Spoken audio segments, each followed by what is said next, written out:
Bien, Madame la Présidente de l'Ordre régional des experts comptables, Messieurs les Présidents d'honneur, Mesdames, Messieurs les Présidents, j'ai l'impression qu'il y a beaucoup de présidents derrière moi, Monsieur l'Avocat général, Monsieur le Secrétaire général, chers collègues, Mesdames, Messieurs.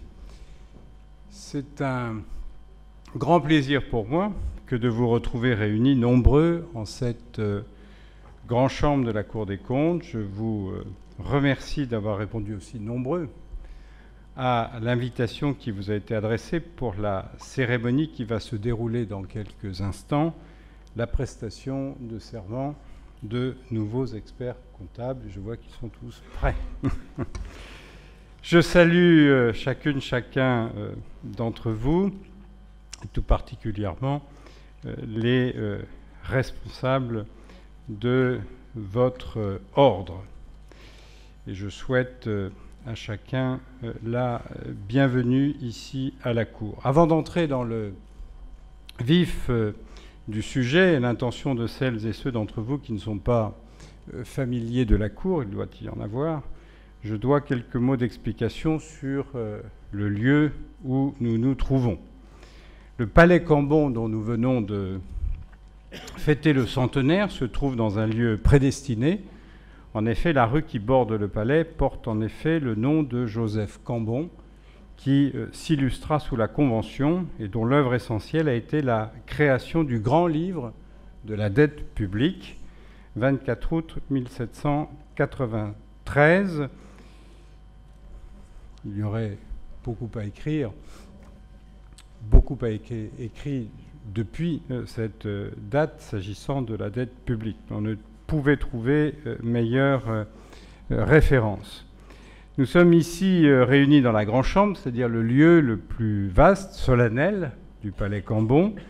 S'y déroulent plusieurs fois par an les séances solennelles, les installations et les prestations de serment des magistrats et ce que nous appelons les chambres du Conseil, c'est-à-dire les réunions des conseillers maîtres au cours desquels sont délibérés et adoptés les rapports publiés par la Cour des comptes. Et ces rapports sont la traduction la plus tangible de notre mission constitutionnelle, informer les citoyens. Les sculptures derrière moi, ou pas tout à fait, Marianne encadrée par les symboles de la connaissance, le livre, et de la justice, le glaive, ainsi que le texte de l'article 15 de la Déclaration des droits de l'homme et du citoyen de 1789, que vous connaissez tous. La société a le droit de demander compte à tout agent public de son administration, qui pourrait être la devise de notre institution. Il y a plus de 2 ans et demi, comme tous les magistrats, j'ai ici prêté serment devant une assemblée attentive. Avec le recul, on mesure combien ce moment est important et mérite la solennité qui l'entoure. Il consacre l'aboutissement d'un itinéraire ou d'études exigeantes.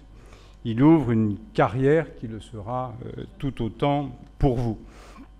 Vous vous engagez dans une très belle profession, une profession qui porte au plus haut degré 2 exigences, une exigence éthique et une exigence d'efficacité. Votre engagement est d'autant plus louable, respectable, que la matière comptable n'est pas de celle qui suscite d'emblée l'enthousiasme, le savons bien à la Cour. De l'extérieur, on la juge aride, austère, pénible. Voilà un domaine où il est difficile de faire semblant et d'improviser. Il peut apparaître un peu décalé dans un monde où le superficiel est parfois de mise. Pour autant, ne vous y trompez pas, la satisfaction qui doit être la vôtre aujourd'hui et qui sera la vôtre dans l'exercice de votre profession se mérite et devra se mériter en permanence. Ce n'est pas à vous que je vais vanter les vertus des comptes. Vous-même êtes à la fois expert et comptable. Vous ne vous bornez pas en effet à établir les comptes. Vous êtes hommes et femmes de chiffres, mais aussi hommes et femmes de droit. Et vous contribuez dans un environnement juridique toujours plus complexe, il faut le reconnaître, à informer l'entreprise sur elle-même et à l'aider dans ses décisions. Interlocuteur privilégié, conseiller du chef d'entreprise, vous contribuez ainsi directement à la santé comptable et financière des entreprises et par conséquent à la vie économique de votre région. Et je ne saurais rien vous apprendre sur la comptabilité du monde des affaires, vous en connaissez déjà toutes les finesses. Je pourrais en revanche vous parler de comptabilité publique, sujet qui vous semblerait probablement autrement plus exotique. Il m'a semblé finalement utile de montrer que nos deux mondes, celui de la comptabilité publique, celui de la comptabilité privée, sont engagés dans une dynamique de convergence. La comptabilité publique a longtemps constitué un monde à part, régi par des coutumes très particulières et peuplé d'individus que l'on ne rencontrait nulle part ailleurs, des ordonnateurs, des comptables publics responsables personnellement et pécuniairement de leurs actes, et enfin des juges des comptes qui peuvent prononcer des débets et des amendes à l'encontre des comptables. L'histoire de la comptabilité publique est indissociable de celle de la démocratie. Elle s'est développée à la faveur de l'essor du parlementarisme. En France, son essor est indissociable d'un homme passionné et brillant, malheureusement très peu connu, le marquis d'Audifrey. Au début du XIXe siècle, à force de persévérance, il fit accepter l'idée que les dépenses de l'État devaient être autorisées par le Parlement dans une loi de finances et ensuite contrôlées par lui avec l'aide de la Cour des comptes. Aujourd'hui, ça paraît évident.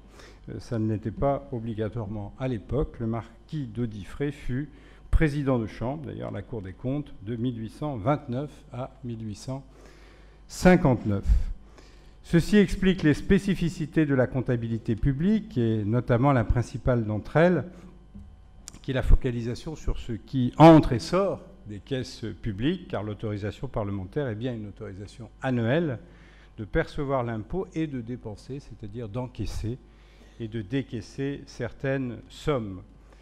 Malheureusement, cette particularité conduisit à écarter un certain nombre de principes devenus fondamentaux en comptabilité privée, la sincérité, la fidélité, la prudence, la permanence des méthodes, la séparation des exercices, l'enregistrement en droit constaté.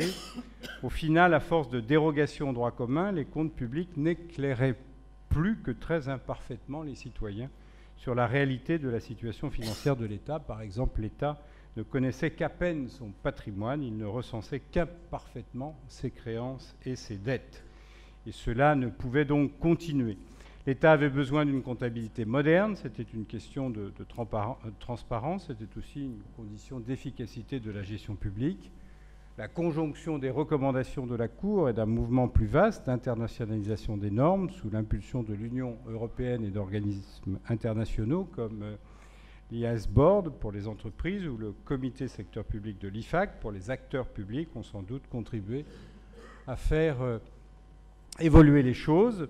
Après un lent début, tout s'est accéléré avec la LOLF, c'est-à-dire la loi organique relative aux lois de finances d'août 2001, une loi qui réforme tout en même temps les procédures budgétaires de l'État, ses modes de gestion et sa comptabilité. L'article 30 de la LOLF dispose ainsi que les règles applicables à la comptabilité de l'État ne se distinguent de celles applicables aux entreprises qu'en raison des spécificités de son action. Et son article 27 stipule que les comptes de l'État doivent être réguliers, sincères et donner une image fidèle de son patrimoine et de sa situation financière. Son article 58, enfin, confie à la Cour la certification de ses comptes. Et tout cela a entraîné un changement radical. Il ne concerne pas que l'État. Les organismes de sécurité sociale sont également concernés. Une loi organique d'août 2005 a exigé des comptes de la sécurité sociale qui soient, comme ceux de l'État, réguliers, sincères et fidèles. Et la Cour a la mission de certifier les comptes du régime général, tandis que ceux des autres organismes sont certifiés par des commissaires aux comptes. Pour les autres composantes importantes des administrations publiques, que sont les collectivités territoriales et les établissements publics de santé, le débat ne manquera pas de s'ouvrir, comme l'a d'ailleurs annoncé dans cette même salle le président de la République le 7 septembre dernier. Nous veillons néanmoins à respecter ce qui fait la spécificité de l'État et en tenir compte en élaborant des règles spécifiques sur les matières propres au secteur public. Le mouvement de convergence est enclenché. Il nous vaut d'ailleurs le plaisir de travailler toujours plus étroitement avec les experts du secteur privé.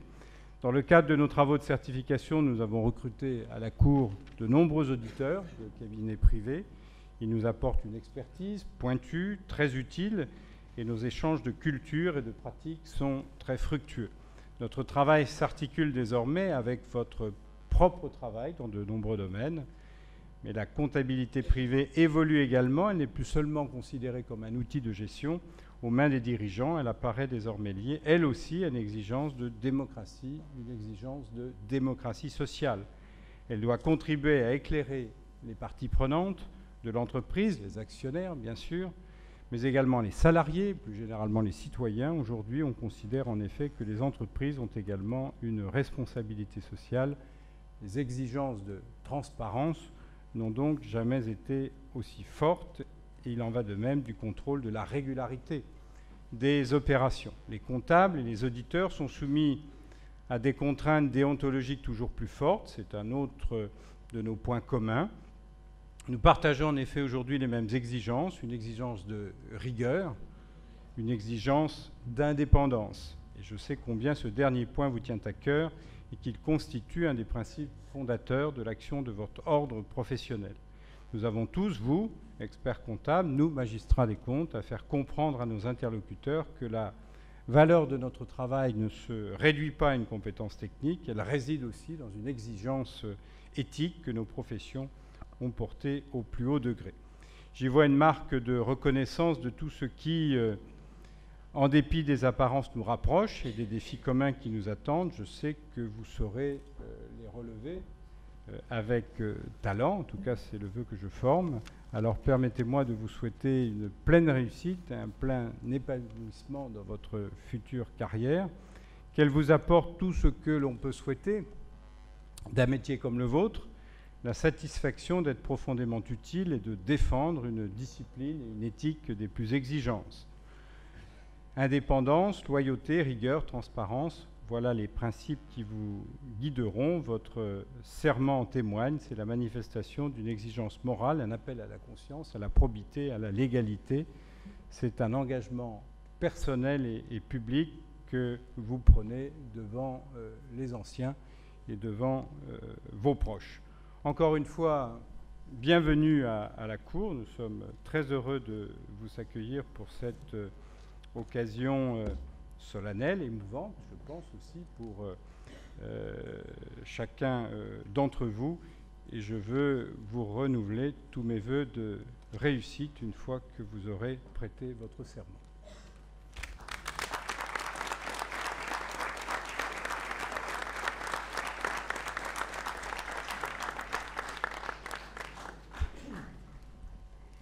Monsieur le Premier Président, Monsieur le Commissaire du gouvernement près le Conseil supérieur, Messieurs les Présidents, Mesdames et Messieurs, chères consoeurs, chers confrères,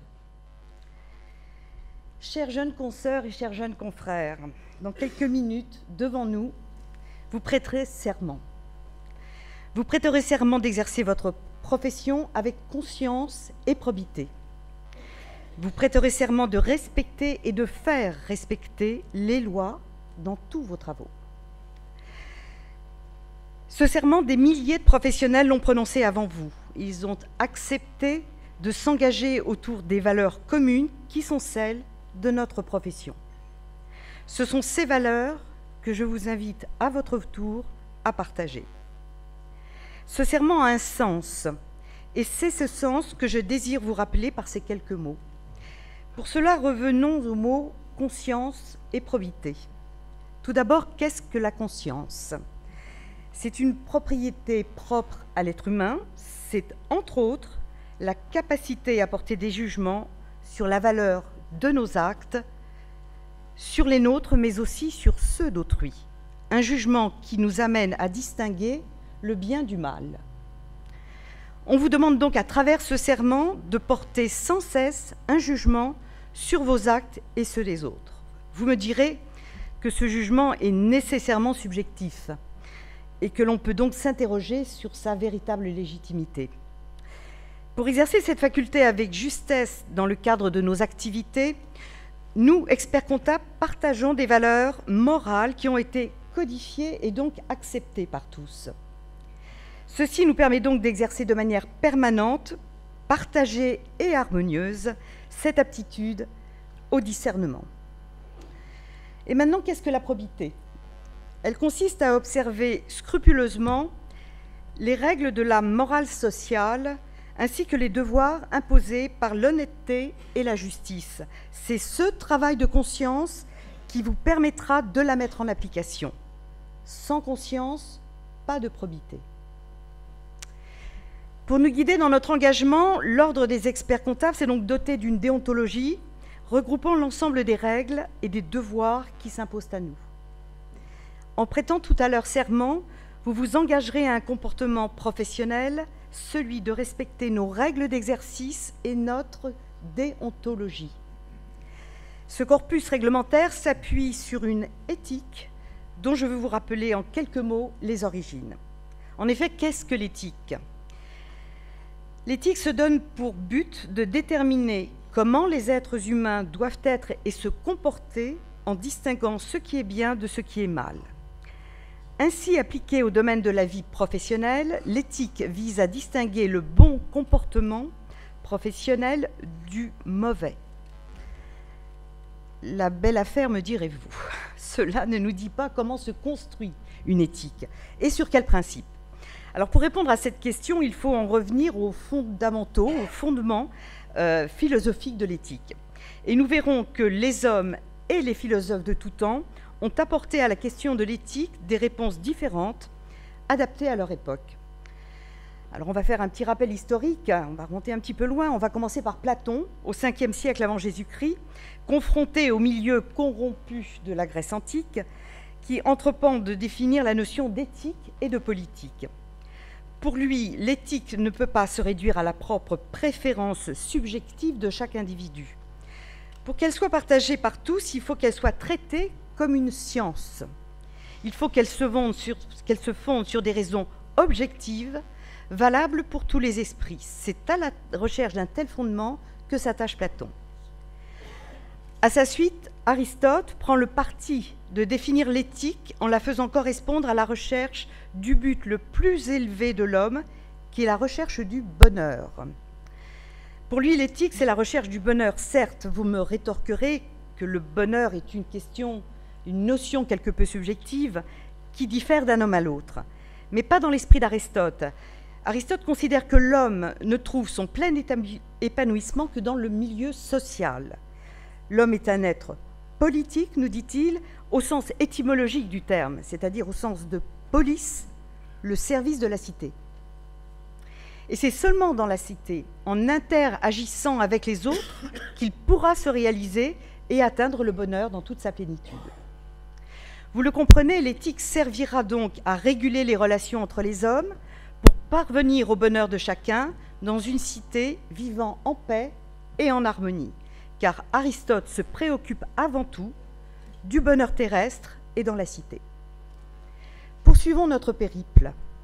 Bien plus tard, au XIIIe siècle, saint Thomas d'Aquin s'est attaché à donner une finalité divine à l'éthique aristotélicienne.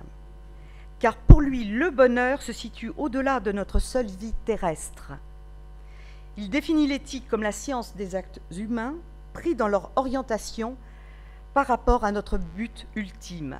Pour lui, il existe un ordre de normes et de valeurs qui sont déterminées par la raison, une raison orientée par l'objectif essentiel de la nature humaine qui tend vers Dieu et son ordonnancement.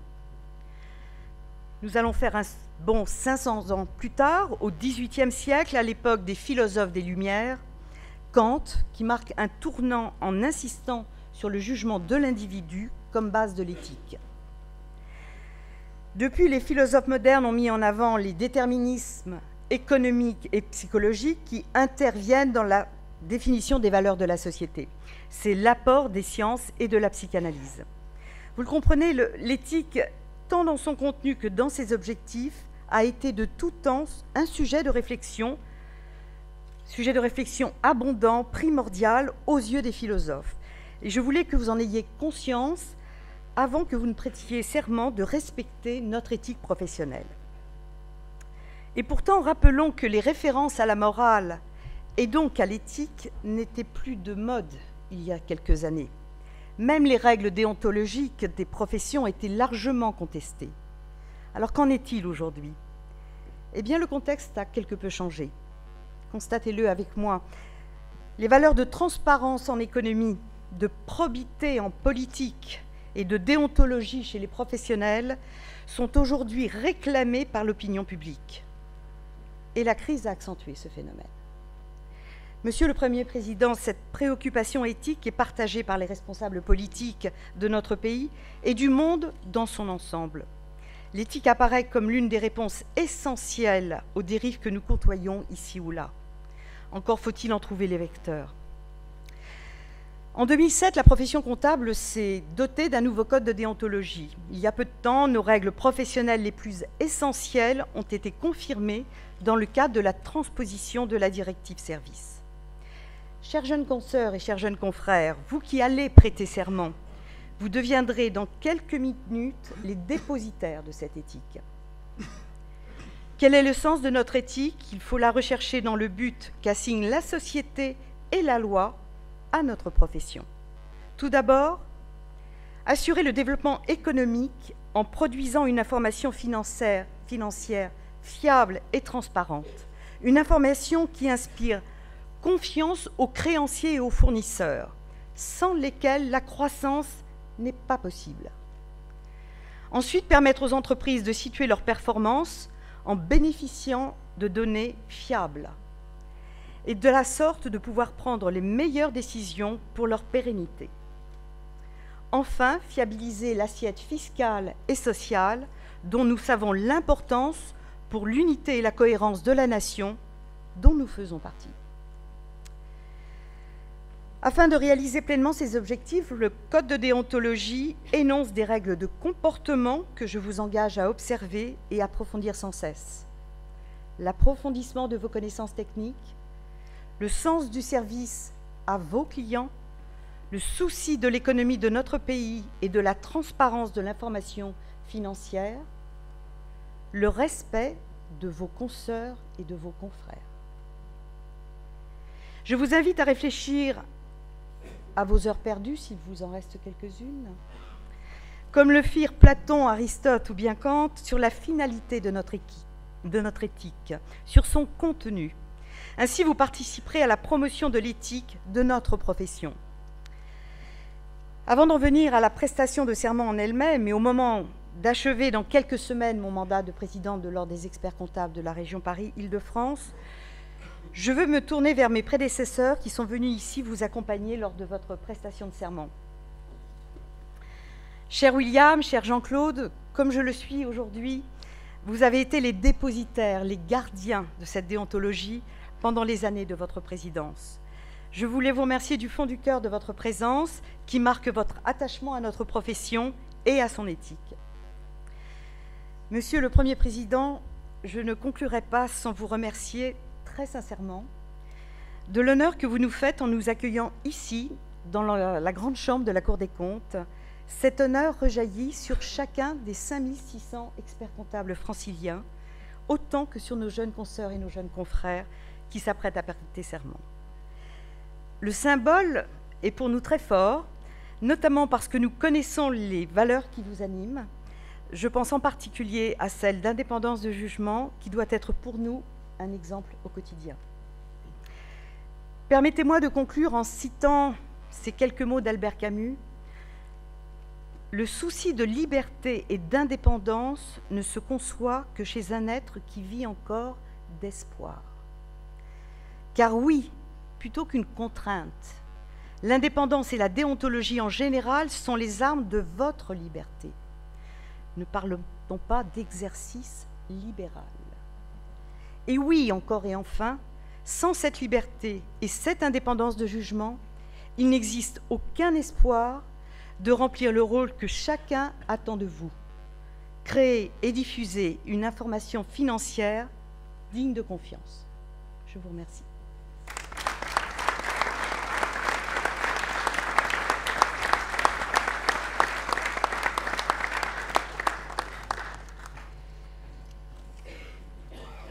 Donc je vais demander aux membres de notre commission auprès de l'Ordre des experts comptables, de la commission de l'accueil des jeunes confrères, de bien vouloir s'approcher du micro. Philippe Bonin, Jean-Marie Tumrel, Georges Hazard et Émeric Jamet. Alors, vous avez un ordre.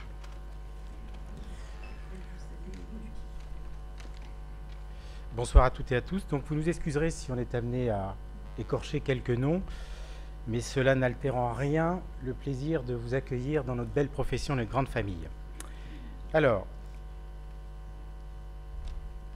nous allons citer les différentes personnes qui prêtent serment ce soir. Je commence par Mélanie Abbé, Ilan Abitbol, Sénacpon Fabrice Adoukonou, Sophie Akian, Marwan Harouche, Marine Amar, Johan Amar, Jean-Denis Agéloglou, Aude Anslagul, Cynthia Atlan, Pierre-Antoine Auger, Franck Azifan, Élie Azogui, Anen Azouz Benfred, Bruno François Baller, Camille Bansillon,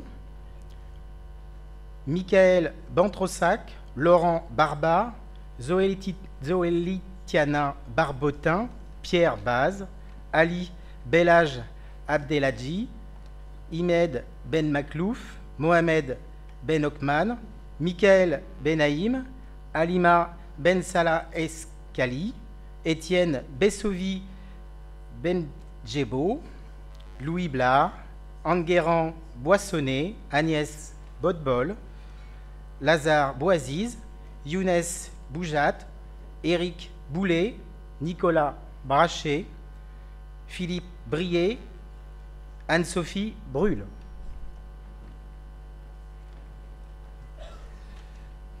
Cahuet Vincent, Campanet Philippe, Cogan Bernard, Charfi Moez, Charpentier Jérôme, Chevalier Clarisse, Clairotte David, Cohen Benjamin, Courroyer Sidonie, Cotin Jean-François, Dahan Pierre, De Becquevort Vincent, De Blowy Béatrice, De Bruin Stéphane, De Becker Richard, De Benero Christophe, De Crook Xavier François, Del Molino Philippe, Denet Géraldine, Desgranges Magali, Desny Julie, Dessert Frédéric, Ekerlin Fabienne, El Harouchi Abdessalam, El Kabir Anis, El Morabi Omar, Ève Christelle, Exili Mylène. J'appelle à mon tour Stéphane Fauger, Terence Fima, Jean-Christophe Ferrostier, Émile Fosso, Jean-Paul Fresquet, Frédéric Gagné, Sophie Gégou, Nicolas Géliot, Régis Godet, Signane O, Jean-Baptiste Jacob, Céline Josserand-Lagadou, Sophie Jobert, Marie Junka Bourri-Père, Jessica Lair, David Cacou, Jean Coffy, François-Xavier Lachaise, Laurence Lecornec, Sandra Lefloc, Jérôme Lelay, Guillaume Leclerc, Nathalie Lefebvre, Mathieu Legrain, Jérémy Lelouch, Yafit Madar, Sébastien Maisonneuve, Laurent Magnier, Abdelghani Mansour, Isabelle Martinet, Philippe Martinet, Laurent Mérias, Mathieu Mortkovitch et Mathieu Moussy. Et c'est pas fini, nous avons encore Thomas Nollier, Christelle Ordonez, Louis-Noël Pernaud, Fanny Pinault, Sophie Priet, François Kédignac, Laurence Quéra, Claude Rada, Amélie Ramara, Christine Regout, Sylvain Reuss, Caroline Ribourdouille, Valérie Rioux, Julien Rochtman, Victor Roch, Anne Royot, Jean-François Sauvornin, Naoui Septi, Emmanuel Serre, Kadi Sidibé, Serge Sidbon, Philippe Stoffel, Anka Sulika Gomedou, Sylvain Thémon, François-Xavier Tanguy, Cédric Taraor Patonte, Ludovic Tellier, Douana Tourgis, Sylvie Tournois-Bisson, Xine Cécile Trédan, Joël Toubiana, Élodie Vérec, Vanessa Vernet-Gervais, Cyril Vernier, Manuel Yalman, Olivier Younes et enfin Julien Zarka. Merci.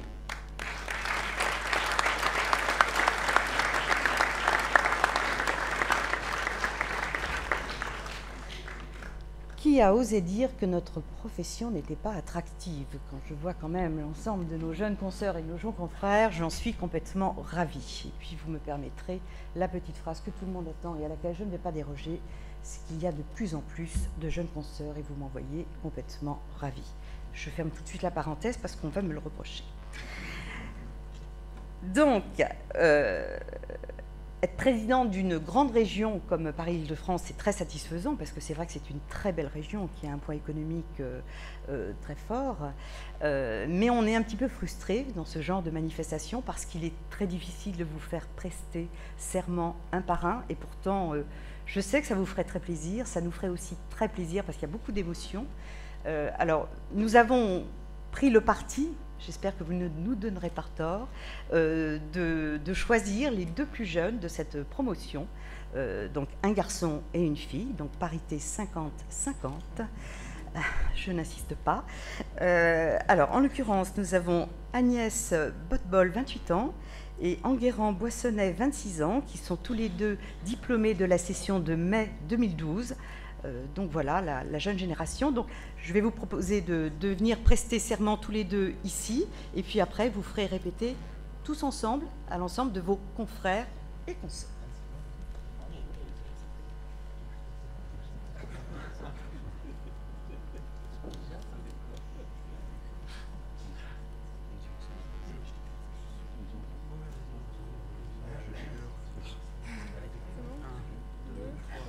Je jure d'exercer ma profession avec conscience et probité, de respecter et faire respecter la loi dans tous mes travaux.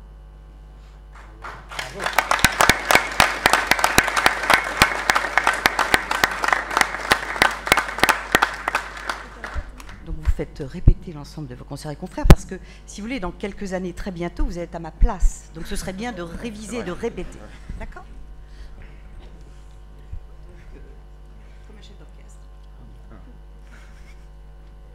Je jure d'exercer ma profession avec conscience et probité, de respecter et faire respecter les lois dans tous mes travaux.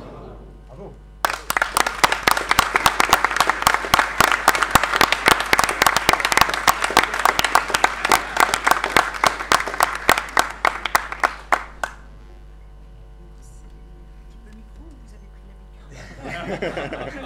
On vous laisse le micro.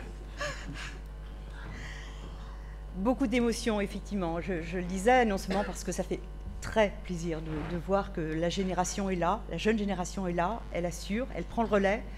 C'est un vrai bonheur, et puis beaucoup d'émotions parce que vous avez vos familles, vos conjoints, vos enfants. J'ai vu des petits bouts qui se promenaient de ci, de là, et ça donne, je dirais, un côté à la fois familial, sympathique, convivial, parce que ça doit être aussi une des marques de notre profession. C'est toutes les bases, une des bases de notre confraternité à laquelle je suis particulièrement attachée, vous le savez.